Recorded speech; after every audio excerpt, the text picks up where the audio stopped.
महादेव को मैंने नहीं चुना, महादेव ने मुझे चुना है। अपना भक्त बनाया, अपना सेवक बनाया है। अच्छा, आप एक्स मुस्लिम है, आपने पहली जो एक कावड़ यात्रा उठाई, इसका क्या रीजन रहा आपका कावड़ यात्रा? रीजन मेन तो भैया यही है, हमारे एक्स मुस्लिम भाइयों में बहनों में हिम्मत आए, ताकत आए, हौसला आए, ये बाहर निकल के कंधे से कंधे मिलाकर चलना सीखें। मेरा रीज़न कुछ और नहीं, कुछ मेरे साथ ऐसा कुछ नहीं हुआ। मेरे परिवार वाले बहुत अच्छे हैं। मैंने पढ़ाई ऐसे की है, तो पढ़ाई के माध्यम से मुझे पता चला, और मैंने कुरान शरीफ भी बचपन से पढ़ाई की हूँ, तो तब मुझे डिफरेंस पता चला कि आखिर कुरान में क्या बता रहे और सनातन धर्म में मुझे क्या बता रहे। लेकिन देखिए, आप जब वो इस्लाम छोड़ दिया तो जाहिर सी बात है श्रद्धा तो होगी, और मैं तो कहता श्रद्धा भी तुम्हारे मन में ना हो, लेकिन अरबों की आइडियोलॉजी ना हो। अच्छा, हाँ, मतलब तुम नास्तिक भी हो ना, चाहे दिखावा कर लो चलेगा, लेकिन तुम्हारे दिमाग में अरब की आइडियोलॉजी नहीं होनी चाहिए। तुम नास्तिक हो तो भी घर वापसी करो, चाहे तमिल, तेलुगु, गुजराती, मराठी, किसी में भी अपना नाम रखवा लो अपनी भाषा में, किसी भी,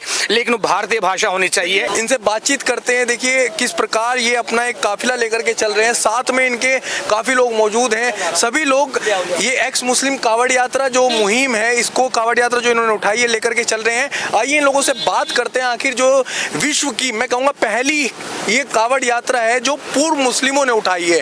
आपने अब तक देखा होगा सोशल मीडिया के माध्यम से किस प्रकार मुस्लिम कावड़ लेकर के जा रहे हैं, टोपी लगा करके, और आप एक्स मुस्लिम होकर के विश्व की पहली कावड़ यात्रा शायद मैं कहूँगा ये जो उठी है, तो ये क्या रीजन रहा? देखिए, दुनिया की वो एक्स मुस्लिम पद यात्रा पहली थी, एक्स मुस्लिम कावड़ यात्रा ही पहली है, लेकिन मैं उन मुसलमानों को दोगला मुस्लिम मानता हूँ जो सर पे टोपी पहन के कावड़ लेके आए, या बुर्का पहन के कावड़ लेके आए, क्योंकि जैसे ही आपने भगवान भोलेनाथ किया, उनके आसपास की चींटी मकोड़े पर भी आपने ध्यान केंद्रित कर दिया, तो आपने शिर्क कर लिया, आप इस्लाम से निकल गए। अच्छा। अरे जब आपको इस्लाम इजाजत ही नहीं देता कावड़ उठाने की, कहीं मंदिर में सर झुकाने की, किसी को मान्यता देने की, तो फिर आप टोपी पहन के या बुर्का पहन के कैसे कावड़ यात्रा लेके आ सकते हैं?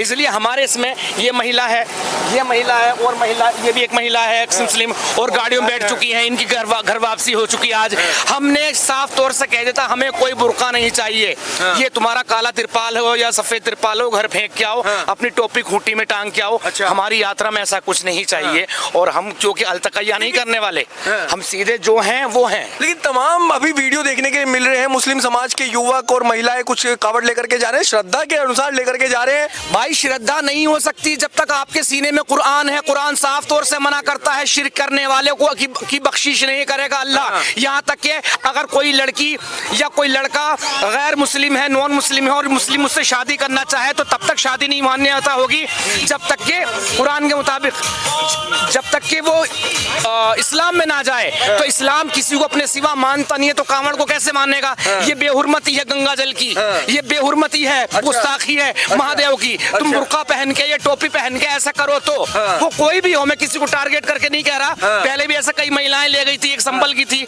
मौलानाओं ने फतवे लगाए, बिल्कुल सही फतवे लगाए, लेकिन वो दोगली थी। आजकल तो ये चल रहा ना, कलावा धागा बांध के जैसे लव जिहाद करते हैं, सुना भाई, कलावा धागा बांध के लव जिहाद करते हैं ना, ये भगवा पहन के लव जिहाद करते हैं, तो ये कावड़ जिहाद भी कर सकते हैं लोग। इसलिए अपनी टोपी, अपना तिरपाल घर उतार के आना पड़ेगा, तभी हम मानेंगे। बस ये कहना है। बात तो बताइए, कावड़ यात्रा लेकर के जा रहे हैं, देखिए आप एक्स मुस्लिम है, आपने पहली जो एक कावड़ यात्रा उठाई, इसका क्या रीजन रहा आपका कावड़ यात्रा? रीजन मेन तो भैया यही है, हमारे एक्स मुस्लिम भाइयों में बहनों में हिम्मत आए, ताकत आए, हौसला आए, ये बाहर निकल के कंधे से कंधे मिलाकर चलना सीखें, समझे?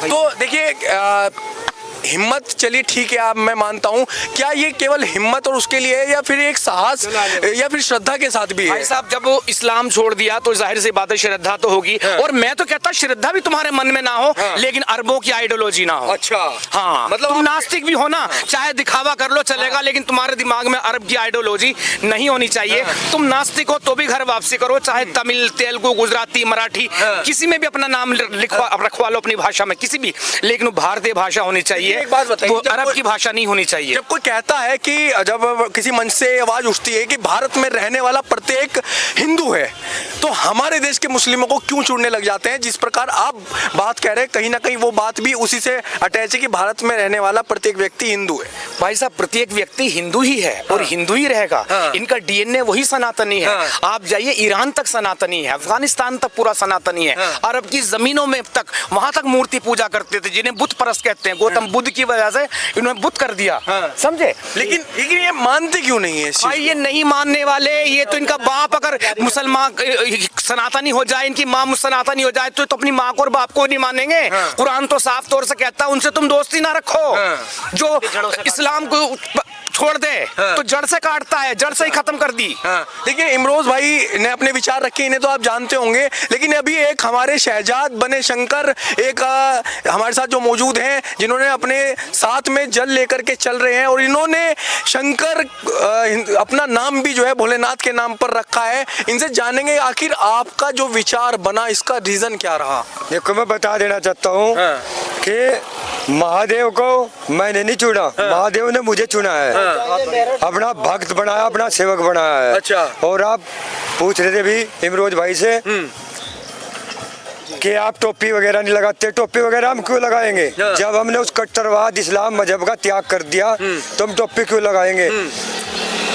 कुरान में लिखा है जी। जो अल्लाह को के सिवा किसी और को मानने का वो काफिर है। तो ये जो कावड़ लेकर जा रहे हैं ना, ये बुरखा पहन कर टोपी ले जाकर ओढ़ उससे कुछ नहीं कर। होगा। अच्छा एक बात बताइए, जैसे आप शंकर बने, इससे पहले आपको समस्या क्या थी इस्लाम में? मतलब देखिए इस्लाम धर्म जो कहा जाता है, देखिए हमने सुना है कि बड़ा शांति का, बड़ा पीसफुली धर्म है, बड़ा भाईचारा है। पीस है ना, वो स्पेलिंग बाद में देखियो, पीसफुल नहीं, वो पीस पीस कर देने वाला पीस है, स्पेलिंग समझने में मिस्टेक हो गई है। अरे आप कह रहे हैं बहुत शांति का, प्यार का, आप इसे धर्म नहीं बोल सकते हो इस्लाम को। इस्लाम के आगे आप धर्म लगा ही सकते हो, आप मजहब बोल सकते हो। धर्म जो लगता है सनातन के आगे लगता है, सनातन धर्म में आता है धर्म का नाम। अच्छा, जब आपने उसका हिंदीकरण करना है तो ढंग से करिए ना। हाँ। आप हिंदीकरण क्यों नहीं करते हैं? आप मस्जिदों से जब आप कहते हैं कि अल्लाह ईश्वर एक है, तो मस्जिद से आपको अजान लगानी चाहिए ईश्वर अकबर। बताइए कहाँ दिक्कत है? जब परमात्मा सबका है, रब्बुल आलमीन है, तो दिक्कत है कहाँ? हाँ। अच्छा देखिए मैम, हमारे साथ यहाँ मैम मौजूद है, आपका नाम क्या हुआ? मेरा नाम तनुजा खातून है। अच्छा, तो आपने भी जो है इस्लाम धर्म छोड़ दिया? धर्म लगा। हाँ छोड़ तो क्या, पकड़ के तो कुछ नहीं है आप बार बार ऐसा शब्द मत बोल लो कि इस्लाम मजहब के सामने धर्म का नाम ना जोड़ो। अच्छा।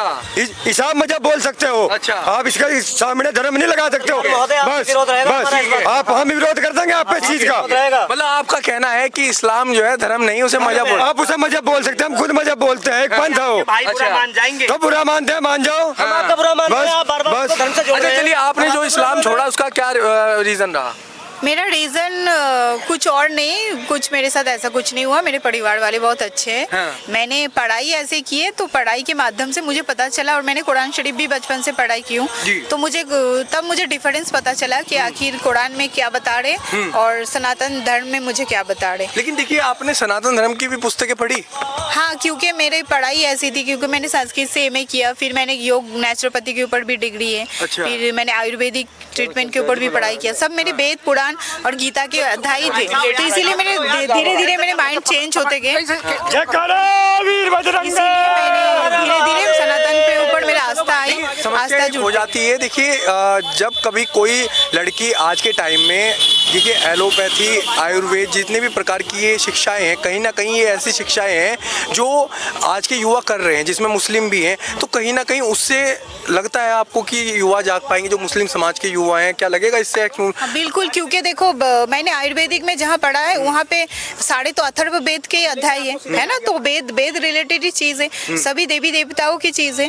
तो जैसे हमारे ये जो ब्रह्म स्थान है, यहाँ ब्रह्मा का वास बोलते हैं, तो हर बॉडी के पार्ट में एक एक भगवान को इंडिकेट किए। जैसे हम लोगों का ये जो सूर्य नाड़ी, एक नासा से सूर्य नाड़ी चलता है, एक नासा से चंद्र नाड़ी चलता है, इसी को शिव पार्वती कहते हैं। तो पूरे ब्रह्मांड हम लोगों के शरीर में बसा है। अच्छा। ये तो हमको सनातन धर्म से पढ़ाई से माध्यम से पता चला। अच्छा, मतलब आपने जब आयुर्वेद की पढ़ाई करी हाँ। तो उसके बाद ही पता चला? फिर योग नेचुरोपैथी आयुर्वेदिक के ऊपर जो मैंने पढ़ाई किया, फिर मुझे कॉन्सेप्ट क्लियर हुआ कि आखिर है क्या। अच्छा।